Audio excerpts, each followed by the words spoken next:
But that project's obviously riddled in controversy because of Quentin Miller, right? A lot of people feel like, well, he helped you with some songs, and even to this credit, I feel like you're still battling these ghostwriting rumors and this type of thing that in some sense, I think, does try to tarnish your legacy, whether it's effective or not. Like, how do you look back on that album, and does that still take away anything from that album for you, or how do you view it now when you look at it? No, I really have, I've really made my peace. I have no embarrassment when it comes to what I did on that album, I mean, I worked with somebody on, I think 4 or 5 songs on that record.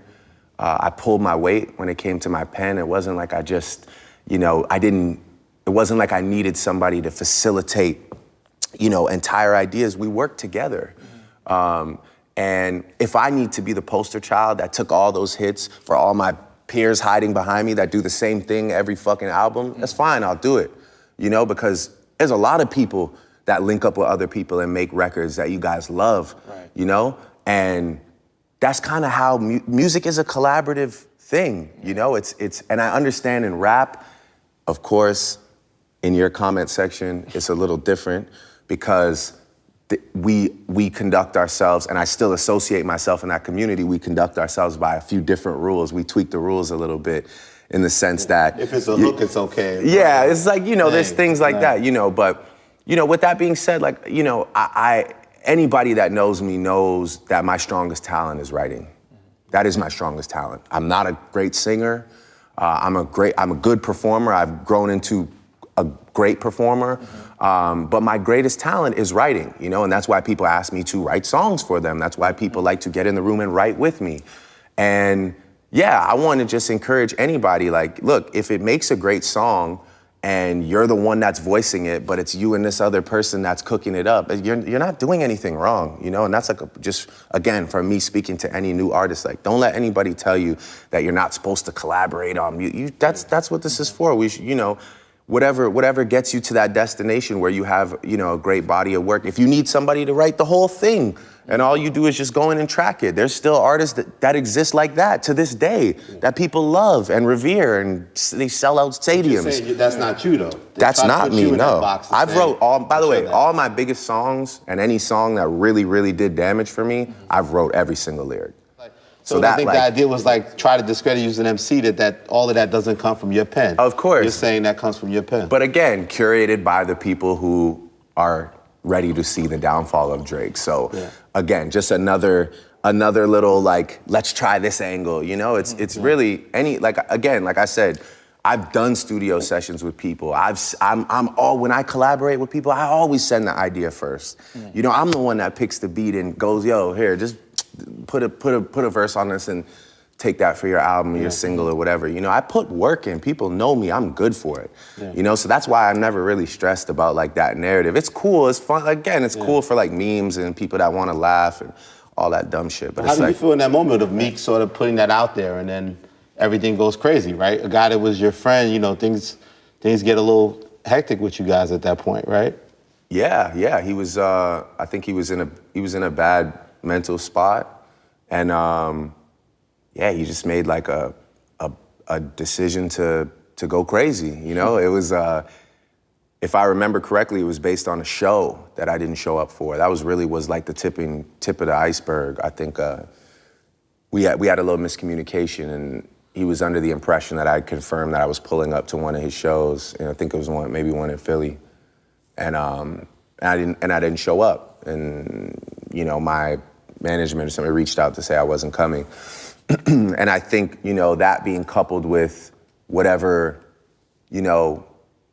conversations were happening amongst him and his lady, and, him just kind of getting this idea, maybe I don't fuck with him or whatever. And, he'll tell you himself he wasn't in the best mental spot at that time. And, I think he just took a hard left and decided to just go for it, and felt like he had enough ammunition to maybe, put a major dent in my armor or decapitate me, And again, I'm really good at channeling that negativity and those pressures into pushing me to a next level where I go into calculated, reactive space. Charged up, back to back. You almost took the bully position. Like, where y'all at? Like, yeah, I mean, I just felt like, you know, in that moment, I just felt like, all right, well, if we're talking about music, let me just show you better than I can tweet you, you know, or better than I can text you. I'm just gonna show you what I'm about. And I don't think anybody really expected me to just jump out there and defend myself and go first. And twice. And second. So yeah, I think, yeah, you know, Charged Up was a thing that, you know, I was just seeing if it was real. I was just seeing if it was, because, you know, you never know how calculated someone's plan is. Maybe they've been sitting on the record for 6 months, they hated you all this time, and they just want to fry you. Right. And so Charged Up was my way of being like, you know, is it real, or is this just like a sporadic, like outburst? You know, yeah, I just wanted to know if it was real, if it was a package, or if it was just like maybe like a mistake on his part, you know? And I started to realize that it was, taking an adversarial stance in a sense. Yeah. And then I had made the decision that I was gonna, go again.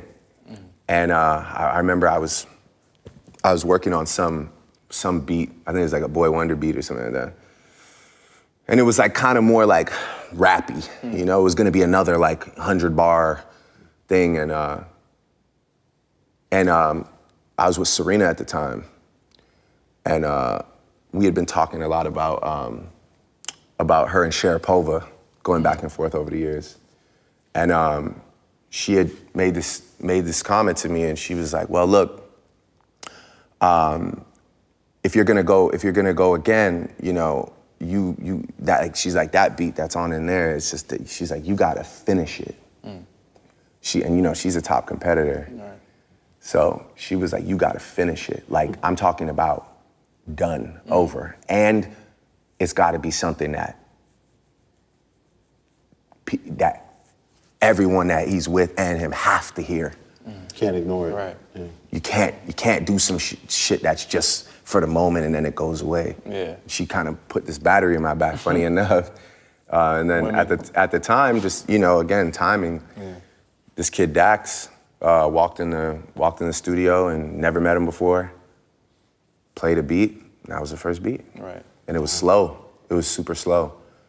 It was way slower than it was. And then I told 40, like, yo, speed it up a bit. And that was just when we heard that. I just went into demon mode. Right. Yeah, and then, you know, I really, you know, I don't like to glorify the situation or talk about it too much, obviously, because, well, I'm just giving you the background on how it happened. But, you know, I'm not trying to sit here and be like, yeah, my record was something. You know, it's reconciliation. I mean, the Boston show, you bring him out. Like, a lot has happened after that battle, right? Yeah. I mean, you could do a whole 30 for 30 on that that battle, right? But well, yeah. By the way, you know, also these things go to another place, right? So, you know, one thing I could tell you firsthand is, like, you know, Meek's not a pretender. He's not a joker. He's not like beefing with some of these other rap guys where it's like their story's all made up and they're really not, their character's not like that. Meek's really about that.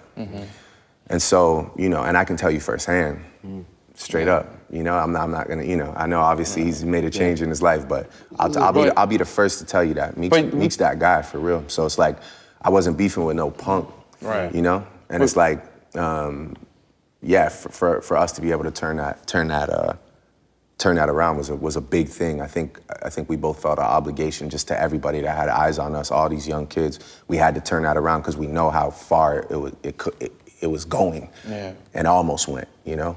So we talk about reconciliation. You obviously have Chris, Meek, Tory, Puff to an extent, you know, and things have been exasperated by Pusha. At this point in your career, in your life, do you think you could ever squash things or mend things with him? Well, you know, I'm at a great healing place in my life, which is why all those people you mentioned, that I really never, when I really break down the issues, when I started to sort of stop thinking from such a confrontational, paranoid, violent standpoint, I started to just really break down, what's our issue again? What is this over again? Like, it's over a fight we had in like 2009, or it's over it's over the fact that we're from the same city, or it's over the, you know. I was able to you know, I was able to mend a lot of those situations. A lot of people ask me like, yo, why? Like, why are you doing this? Why would you do it? And mostly I wanted my closest friends to know that it's for me, you know? It's got a lot to do with me. It's not a fun life when you're like just in a lot of beefs with people. You know, you gotta check on who's gonna be at an event. You start moving different. You start, you know, I was changing as a person, becoming a guy that was, you know, definitely willing to do some terrible things, definitely moving with a different energy. And, you know, like I said, it's just not a fun life when you have to just look over your shoulder all the time, or wonder, you know, all right, if this goes left, which one of my friends is gonna go sit for 2, 3, 4, 10 years? You know what? Like, it's just not. It's not a good way to live. In that particular situation that you're talking about, don't know. I have no desire to ever mend anything with that person, and yeah, that situation just went. You know, it just went where it went, and it's just there is no turning back. It's not like those other situations that you mentioned. Did Pusha go too far by revealing the child and presenting that to the world? Well, I'll say this. I tip my hat to the chess move. I mean, it was a genius play in the game of chess. And definitely, you know, warranted my first quote unquote, you know, loss in the competitive sport of rapping.